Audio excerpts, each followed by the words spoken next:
Good morning, everyone. I'm Christine Grogan with Brave, and I'm really excited to introduce our guest today.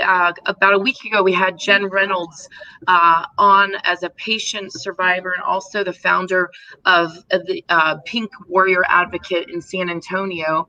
With us today is her doctor, her plastic surgeon, board certified plastic surgeon, Dr. Peter Ledoux. Thanking them both for taking the time to be on. I think I'll start, Dr. Ledoux. I know you're part of the PRMA, one of the largest plastic surgery practices in the United States. Maybe you could just tell us a little bit about your background, because I think you were one of the first to start PRMA. Is that correct? That's right. Thank you, Christine. My partners, Dr. Pisano and I, started the practice in 1994, if you can believe it, with the intent and the mission to help women get through breast cancer. We finished our training in Houston at MD Anderson, and we learned the latest techniques there on how to reconstruct the breast and help patients get through cancer. And so that's been. Good morning, everyone. Sorry about that. That's okay. Little glitch. Go ahead. Sorry, yeah. Dr. Ledoux. There's a little reverberation. So when we finished our training, we wanted to come out and do breast reconstruction to help women get through. So that was our primary goal. And that you said that was 1994, right?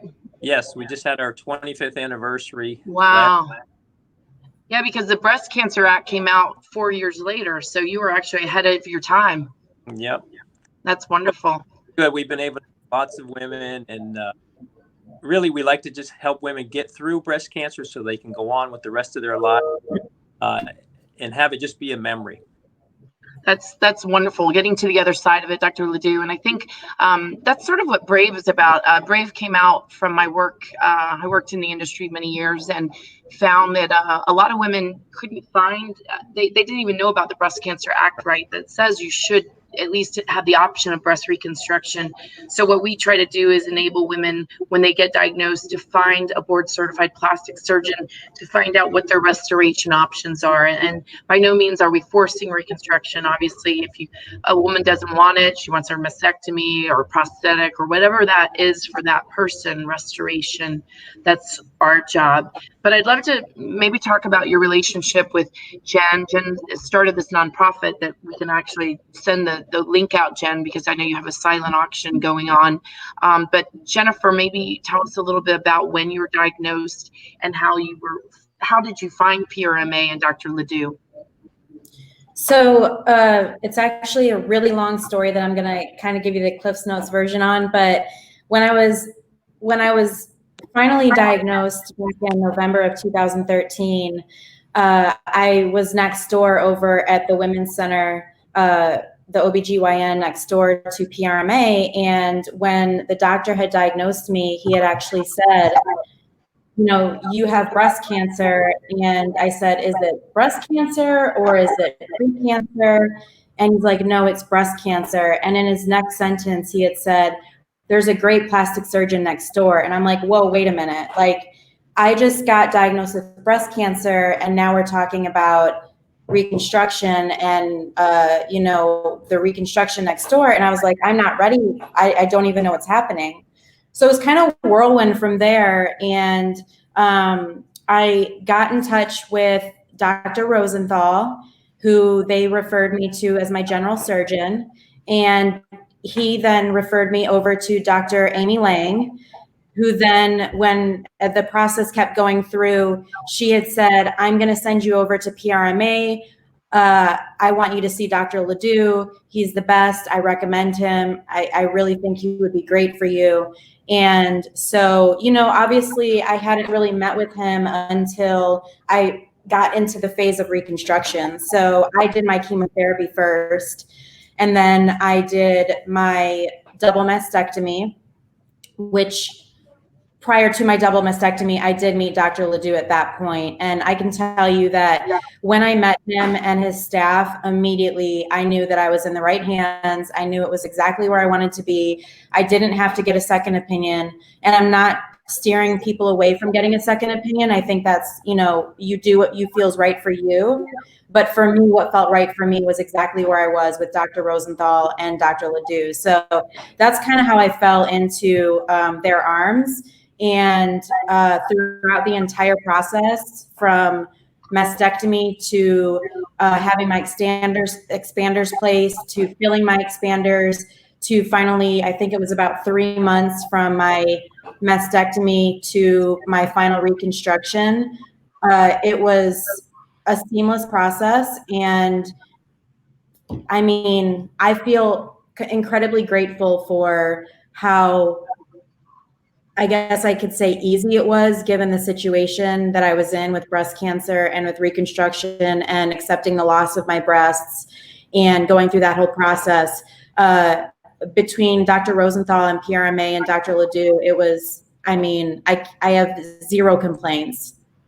It's an amazing story because unfortunately, we help women that don't always have this story. I never talk about the surgeons out of ethics, but we had a woman in Florida most recently that had been seeing several surgeons that probably were not qualified to do her surgery. And she ended up at the Cleveland Clinic. And, it was a very bad outcome where she had, her breast implants were coming seeping out. And there was like an open wound. Fortunately, she, after many surgeries, ended up in a very good care of a plastic surgeon at Cleveland Clinic. But, there's people out there that probably shouldn't be doing what Dr. Ledoux does on a daily basis. Training at MD Anderson obviously is one of the best places to train. So Dr. Ledoux, you have this partnership with the breast surgeon. Are there times where you go into the surgery with the surgeon and plan it out, or is it usually done this way where the patient finishes and then comes to you after? Ideally, Christine, it's better to do reconstruction at the same time as the mastectomy. You can preserve more skin, and now with nipple sparing techniques, it just looks a lot better if we do it together. We do most of our patients that way now. I think the problem, Christine, and one of my dreams has always been to have a center of excellence for breast reconstruction in every large city so people could have access. That's great. But I think that point you mentioned, that reimbursement is not great for breast reconstruction, and so it drives plastic surgeons into other areas. But we just felt called to do it, and it's paid off because there's nothing more satisfying than helping somebody through a difficult spot in their life. Dr. Ledoux, I would love to talk to you more about this, because I think if we, as Brave and working with all of you, we have about 200 surgeons that work with us now. I know that surgeons want to stay in breast reconstruction. We did surveys with surgeons, and I have a survey we're about to publish where about 300 surgeons said they really want to stay in this. And some of them, what they're doing is the cash pay breast augmentation to make enough money to pay for the losses. I don't think patients really realize that. They think if a doctor's a doctor, they're making all this money, but a lot of surgeons lose money on breast reconstruction, and they're trying to offset it by doing cash pay. And that's a tragedy. Yeah. There have been some progress in that arena, but I think, with your help and Jen's and other organizations, I think we can make more progress. Yeah, we this COVID thing has obviously hurt a lot of surgeons. A lot of them have been not been able to work, and that's when Brave started doing these videos, because we found a lot of you were stuck at home like ourselves, doing Zoom calls with your children. Mine's on her very last one right now. So if you hear someone screaming for their mom, it's her.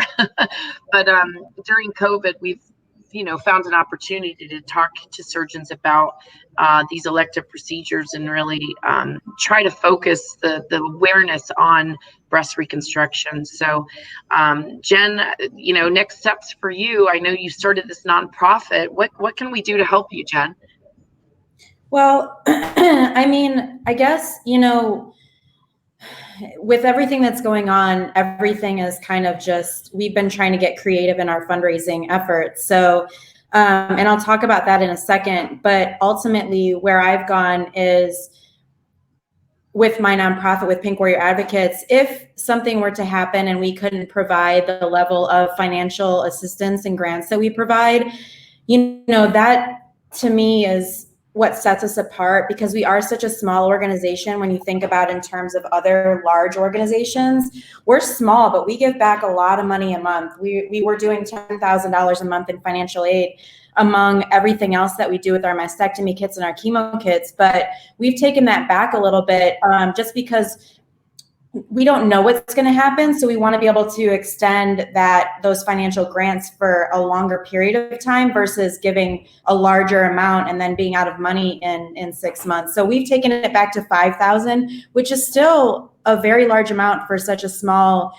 organization to give back. But that being said, I've had to come to this place of acceptance which I think we all need to do with where we're at, and just, redoing things and figuring out how we can do things differently.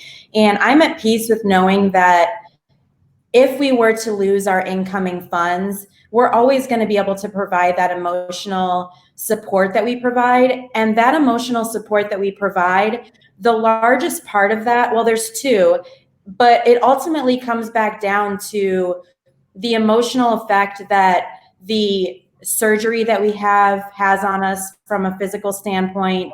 And, when you go through a double mastectomy or a single mastectomy or any type of surgery where you're essentially amputating a body part, it's going, and we're women, it's not that we want to be given this attention for our breasts, but we want to look in the mirror and feel confident, and we want to look in the mirror and feel good about ourselves and not see scars everywhere, and not see, we've already gone through chemotherapy. We've already had to look at ourselves in the mirror, not everybody, but have had to look at ourselves in the mirror with no hair, no eyebrows, no eyelashes. And then we have this period of time where we may have to look at ourselves in the mirror without our breasts. That's a really, really tough time to strip yourself from everything that makes you feel like a woman. So if we were brought back to a point where we could only provide that emotional support, I think at the end of any day, that's so much more important than the financial assistance, and being able to lift these women up and letting them know we've been there, we get it, we know how you feel, and we're going to be there for you through this process. And just, let you know that 100% you are not alone. We've been there, we get it. Your hair's going to grow back. It may take some time. My biggest advice to women, the very first thing I say to them when they're going into a double mastectomy, I say two things. One is, this is temporary. What you're looking at in the mirror right now, right after your surgery, is temporary.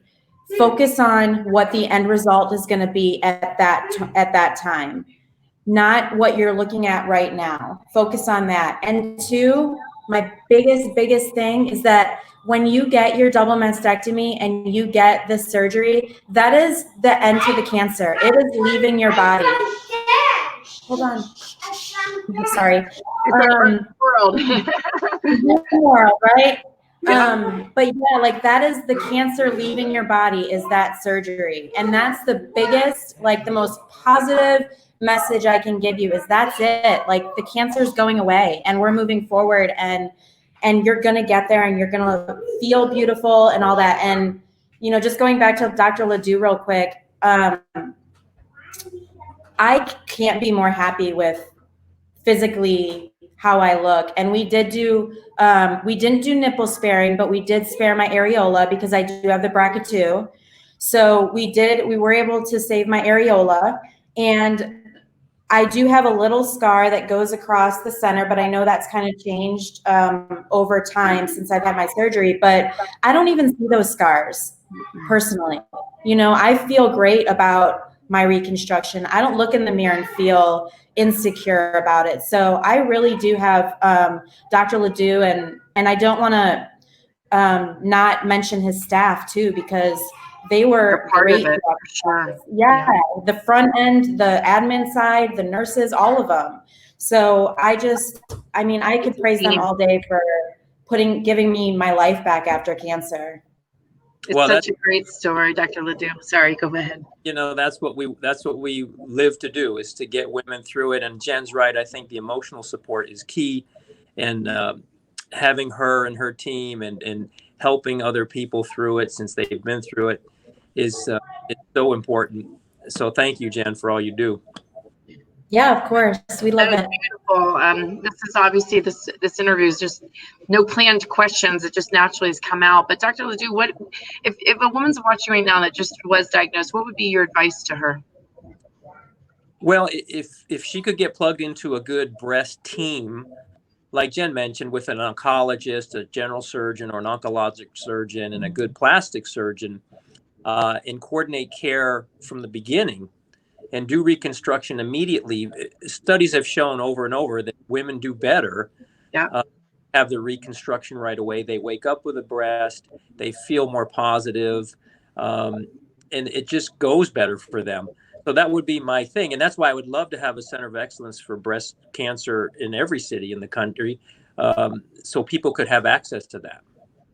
You're inspiring me to do something else for me to do in my spare time. I think that's so important, and Brave really would like to get there. But I what I'd love to do is, Jen, if you could, there's a comment section. I'm going to put your website in here, and also I want to mention if women have, interest, PRMA is here in San Antonio. People fly in from everywhere. I know the Breast Advocate app that Dr. Chrysopoulos mentions is a great resource. And then Jen, what is the website for your advocate, your warrior, Pink Warrior Advocate nonprofit? What's the website? I'll type it in. It's Pink Warrior Advocates with an S.org. So we were Pink Warrior Angels Hill Country, and we just changed over to Advocates because we truly do feel like everybody who's involved, our supporters, our sponsors, our volunteers, our board members, our warriors, our survivors are all advocates for each other. So we just felt like that word kind of encompassed everybody. So that actually just happened this past Saturday. So we're super excited about that. And we do want to let everybody know that our financial aid that we provide is throughout the San Antonio, Austin, and surrounding areas. So, and we do offer mastectomy kits and chemo care kits. So if anybody needs assistance, please let us know. And then we have our mastectomy bras through Ana Ono. We also offer those as well for women who have undergone, radiation. They have special radiation bras and special bras for women who are maybe flat chested on one side. So we donate those out as well. So that's at no cost to the patient. Those are all funded through our efforts. So if y'all go to our website, I will also post a link below in the comments for we have an ongoing silent auction because it's kind of, we've had to redo things with everything going on. So we keep adding items as we kind of get them. We had to put off our gala, but check that out. We have some great raffles going on. One is for a Louis Vuitton purse, and it ends tomorrow. So Mother's Day late for me. So you have a 1 in 52 chance of winning. So get on there and buy a ticket. But Mother's Day gift just arrived. Well, what I keep saying is that you don't have, if you win, you don't have to explain this one to your husband because it only cost you $100 for the ticket. You just have to win. So I got my donate too. So let's talk afterwards. I want to give you some things. Sure. And also, you should go to ASPS. They do grants, American Society of Plastic Surgery, for these type of things. If you're helping patients, the American Society of Plastic Surgery may want to help you, Jen. So, yeah. And Dr. before we get off, because I'm sure we're wrapping this up, I really just want, I know I tell Dr. Ledoux thank you every time I see him, and he's just always been so amazing. And I know that, all the patients that we send have great things to say, but I truly don't know that I have the words to tell you how grateful I am for everything that you've done for me and for giving my life back and for supporting the organization. And there really are no words for that. And I don't think that doctors, get enough credit for what they do for us as patients. So on behalf of, so many breast cancer patients, I hope you really do know how much we appreciate you and everything that you do for us emotionally, physically, all that. I appreciate that, Jen. And I really feel like we're called to do that. So it's, that means a lot. Thank you. And it's just Mhm. honorable that you stayed in it, Dr. Ledoux, because as I said, many cannot weather the storm. So we appreciate you on behalf of Brave. Thank you so much. Thank you both. Love to have you on again. We'll be in touch. And everybody, I put the websites up. So please go ahead and share this video if anyone's watching. Thank you. Thank you. Thank you.